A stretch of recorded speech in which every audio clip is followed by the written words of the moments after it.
रक्षा मंत्री राजनाथ सिंह ने मंगलवार को जम्मू कश्मीर के अखनूर बॉर्डर के क्षेत्र में 108 फीट ऊंचा राष्ट्रीय ध्वज फहराया और एक धरोहर म्यूजियम का उद्घाटन भी किया। इतना ही नहीं, टांडा ब्रिगेड में आयोजित 9वें सशस्त्र बलों के पूर्व सैनिक दिवस कार्यक्रम में भाग लिया। इस म्यूजियम में जम्मू और कश्मीर में विभिन्न युद्धों में इस्तेमाल किए जाने वाले हथियारों और युद्ध नायकों की मूर्तियों का प्रदर्शन किया गया है। रक्षा मंत्री राजनाथ सिंह ने कहा है कि अतीत में जम्मू कश्मीर के साथ पिछली सरकारों द्वारा अलग व्यवहार किया गया, जिससे परिणाम स्वरूप इस क्षेत्र के लोग दिल्ली से उस तरह नहीं जुड़ पाए जैसा उन्हें जुड़ना चाहिए था।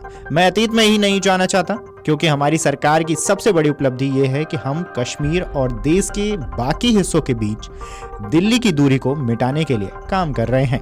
मुख्यमंत्री उमर अब्दुल्ला की सराहना की और कहा कि उन्होंने जम्मू और कश्मीर के लोगों और दिल्ली के बीच की दूरी को कम करने के लिए सही कदम उठाए हैं। इतना ही नहीं, उन्होंने ये भी कहा कि भाजपा सरकार दिल्ली और कश्मीर को समान रूप से देखती है। सिंह ने यह बयान टांडा आर्टिलरी ब्रिगेड में आयोजित 9वें सशस्त्र बलों के पूर्व सैनिक दिवस रैली के दौरान दिया। उन्होंने पाकिस्तान के कब्जे वाले कश्मीर यानी कि पीओके के प्रधानमंत्री चौधरी अनवर अल हक के भारत के खिलाफ बयान की कड़ी निंदा की और कहा कि जम्मू और कश्मीर पीओके के बिना अधूरा है। सिंह ने मकर संक्रांति और नए साल की शुभकामनाएं भी वेटरन्स को दी। इसके आगे उन्होंने क्या कुछ कहा है, पहले ये रक्षा मंत्री का बयान सुनिए। इतिहास के उन पन्नों को नहीं पलटना चाहता हूं, मैं बस यही कहना चाहता हूं कि वो पुराने दिन अब चले गए। अब हमारी सरकार की सबसे बड़ी प्राथमिकता है कि हमें कश्मीर और देश के बाकी हिस्सों में जो भी थोड़ी बहुत दिलों की दूरियां रही होंगी उसको मिटा देना है। और मैं उमर अब्दुल्ला साहब जो यहाँ के मुख्यमंत्री हैं, मैं उनको बधाई देना चाहता हूं कि इस दिशा में उनके द्वारा कदम उठाए जा रहे हैं। सरकार में आने के बाद हम अपने प्रयासों को जमीनी धरातल पर लेकर आए हैं। इस हमारे लिए कश्मीर क्या है यह ज्यादा बतलाने की जरूरत नहीं है। अखनूर में वेटरन्स डे का मनाया जाना इस बात को साबित करता है कि हमारे दिल में जो स्थान दिल्ली का है वही स्थान अखनूर का है, वही स्थान यह कश्मीर का है।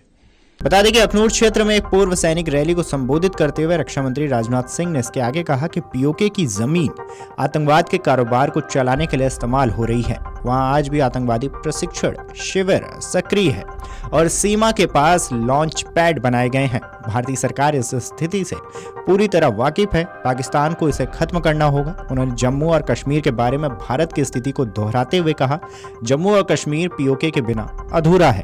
पाकिस्तान के लिए पीओके केवल विदेशी क्षेत्र है। रक्षा मंत्री ने यह भी कहा कि पीओके में लोग गरिमापूर्ण जीवन से वंचित हैं और पाकिस्तान के शासकों ने उन्हें धर्म के नाम पर शोषित किया है ताकि वे भारत के खिलाफ अपने एजेंडे को आगे बढ़ा सके।